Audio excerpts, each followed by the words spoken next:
আসসালামু আলাইকুম। আলহামদুলিল্লাহ অবশেষে আরো একটা ভালো কাজ সম্পন্ন হয়ে গেল।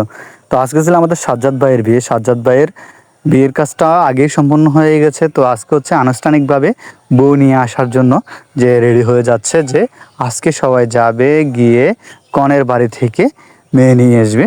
তো সেজন্যই সবাই রেডি হচ্ছে। সব জায়গাতে বিয়েতে গেলে বরকে সাজানোর দায়িত্ব আমার উপরে এসে পড়ে। এই নিয়ে কয়েক জায়গায় বরকে আমি নিজে সাজিয়েছি। তো আজকেও তার ব্যতিক্রম না, বর বলতেছে যে তাকে আমি নিজে সাজানোর জন্য। তো আজকে আমি নিজের হাতে তাকে যে বিয়ের পাগড়ি সহ যে যা যা আছে সব কিছু আমি নিজে পরিয়ে দিচ্ছি।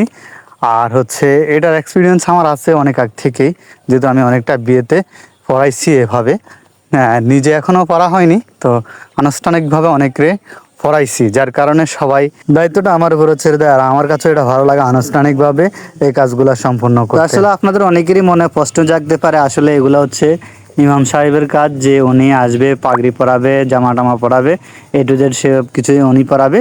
তো যেহেতু সাজ্জাদ ভাইয়ের হচ্ছে আগে বিয়ের সরা সম্পূর্ণ হয়ে গেছে, আগে ইমাম সাহেব সব কিছু সম্পূর্ণ করে দিয়েছে, তো এখন আনুষ্ঠানিকভাবে আমি নিজে পড়াই দিছি, যেহেতু ইমাম সাহেব একবার পড়াই দিছে, যার কারণে ইমাম সাহেবের পরিবর্তনে আমি নিজেই ওনাকে পাগড়ি পরিয়ে দিয়েছি।